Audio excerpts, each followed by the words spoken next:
Okay,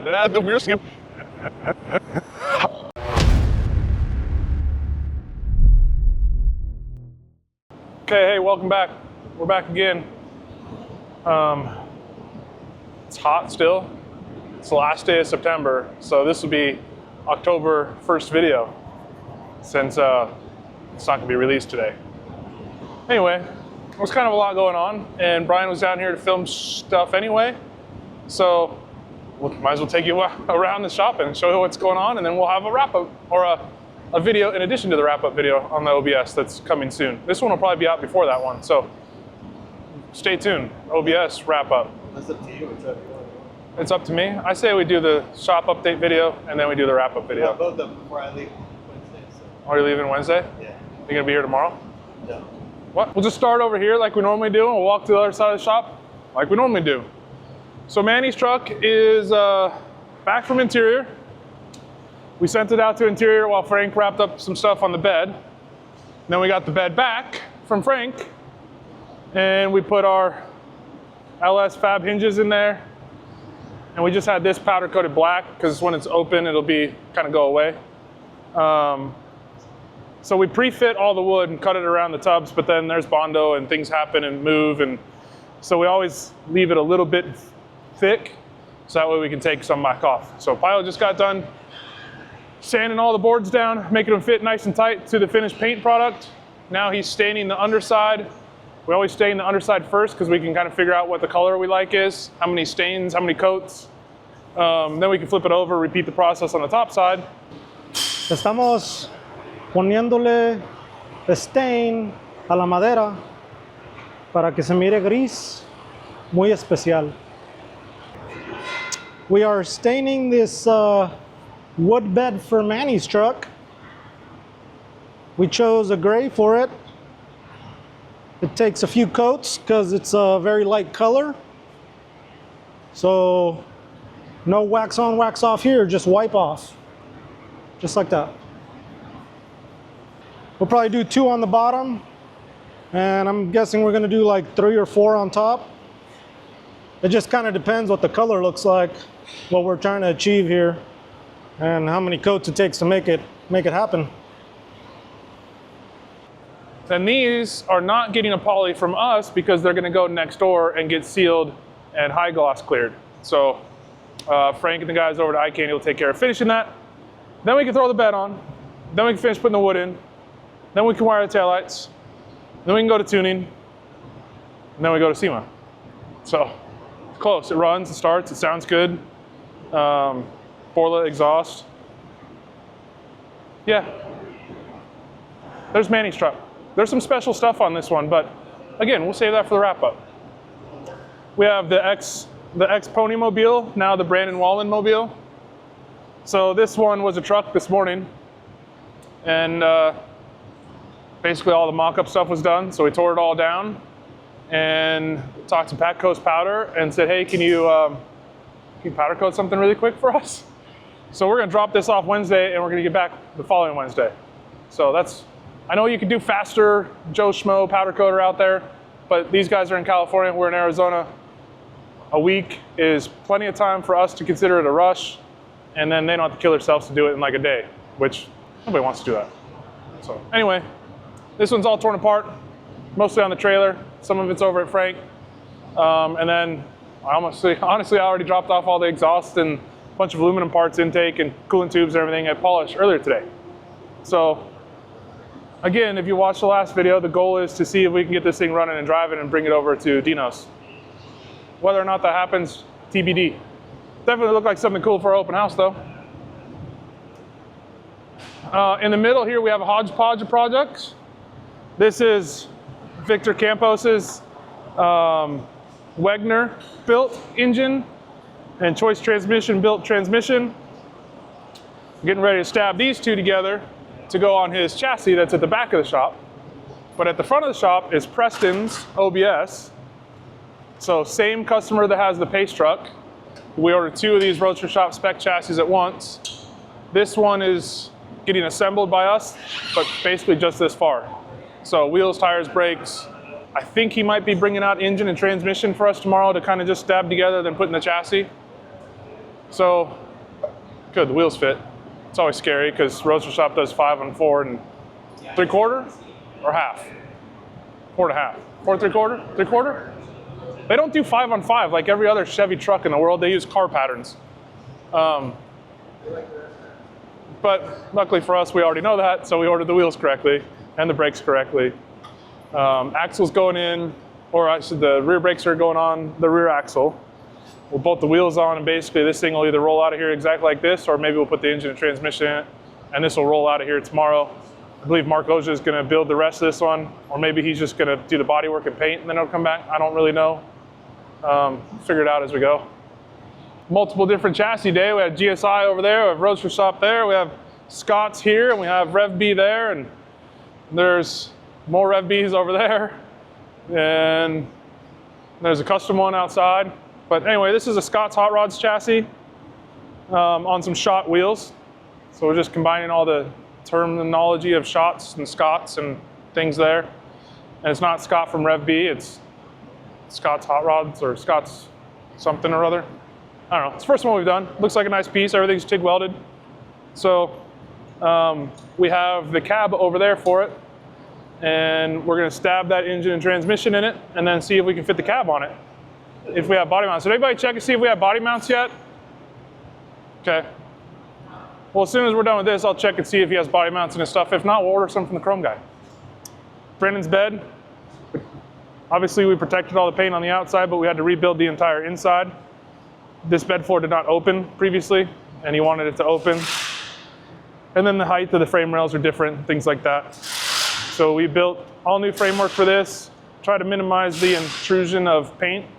So we'll be able to touch up some of this bed liner, probably bed liner the new stuff from the underside, coat all the bare metal, and get this back on.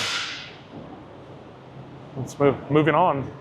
Did you ever see that? So this is Larry Gloria's truck, and we wanted to do something a little bit different here. So put some exhaust tips coming out of the roll pan. This is a Bob Grant roll pan, license plate recess in there. This thing was done and delivered to Frank a little while ago, but we've been waiting on his schedule over there, and he's about to get ready to start on it. So they made a long list of things, medium list of things that they want us to readdress. And then we're gonna do some stuff that I've been wanting to do for a while that he okayed, Larry okayed. So we're gonna weld the heart fab tubs, like the inner ones, to the outer ones. So it'll just be one piece. It's a little bit of extra work here, but it saves a ton of time in the long run, and then you don't have to worry about gapping them. And Frank and I try to balance the who's gonna finite tune these things. Sometimes it makes sense for us to do them, sometimes it makes sense for him to do them. In this case, we went as far as we thought we needed to, but Frank wants us to go a little bit further. So we're gonna address a bunch of tiny little things, knock this out this week, next week, and get it back over to Frank. Olin took my dually apart so they could bodywork doors and things. So now my dually's getting worked on over at Frank's too, which is cool. Probably won't be painted by Dino's or the end of the year, or who knows, but one of these days I'll have a cool dually again. Dino's is coming up. So the Dino's crunch is real for Pio. He's got to get this thing running and driving and moving and going up and down and things. The rear suspension's done. Other than he doesn't have shocks on it, but shocks. Yeah, it looks like he's got a long ways to go. But it will, sure as hell will be cool. It's pretty low, actually. I haven't really stood back and looked at it. And you can fit 4 people in there. So, pretty cool. Errands, no changes. One minor little change, but you're not gonna be able to see. So we put a set of ultimate headers, mid-lengths on this Rev B chassis, and it's like chef's kiss perfect, you know what I mean? Like the headers follow the angle of the chassis like perfectly, so it's pretty cool. Moving on, now that I'm not on my phone anymore. Jet's truck. We are still waiting on the color matched paint I ordered from Automotive Touch-Up Paint, but unfortunately they were hit by the hurricane, so they were closed for a week. I think they are back and open now. So I don't know if the paint shipped or not, but as soon as we get the paint, We'll do the Altman latches, do new key locks, and we'll do our tailgate latch kit on the rear. Other than that, this thing just needs a couple miles on it, and then it'll be heading up to, we're actually gonna ship this up to Retro Manufacturing, who's in Henderson. They're gonna hang on to it for us till Sema and handle getting it in the booth and all that stuff. So this one will be in the Retro Sound booth. I believe North Hall, Sema, a couple weeks. This is the Premier cab for Victor's truck. So this is the one going on that Scott's Hot Rods chassis with the orange Wegner engine. So actually this is good timing. That chassis was actually dropped off by the team of Scott's Hot Rods at Dino's last year, which is in like 6 weeks. So we've had that chassis at my house for almost a year. But we got started on his truck, and that's the one that we started taking apart, and it was just too far gone. Like we had license plates fiberglassed into the floor, and he's planning on painting it. So we decided to pull the plug on reusing that cab. Basically, it was a running, driving truck, but it was rusted pretty bad. So we got rid of that, ordered ourselves a Premier cab. Took a little bit to come in, standard delivery time. We requested that it didn't have any body filler. Sometimes they'll put some body filler on these. So this is just kind of like e-coating stuff that they put so it doesn't rust while it's being put together. And then you don't have to worry, like all these seams in here are all treated and everything. So unlike some of the other companies that we've dealt with where they don't do any rust treatment in there and it'll bite them in the rear end later on. But this seems like a pretty nice piece. First 67 to 72 that we've used for them.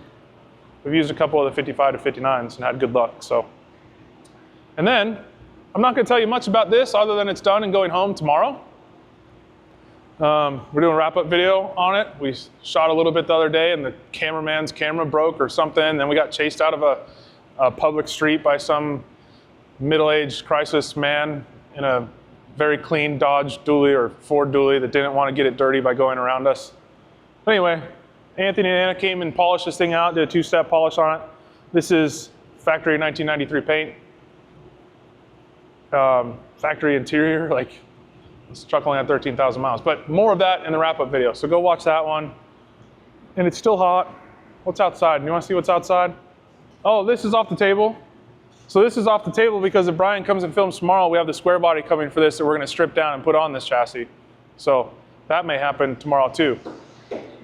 Lots going on. Make sure you come to the open house so you can see all this stuff.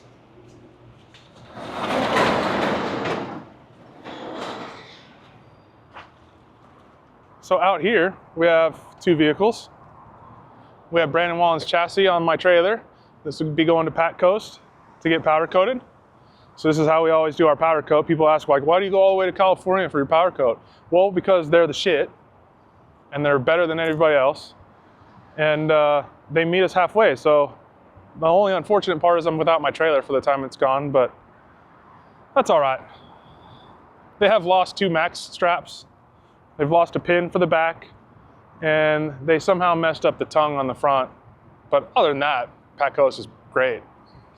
Thanks, Brandon and Kevin, for not returning 2 straps and missing a cotter pin, and now my tongue sticks.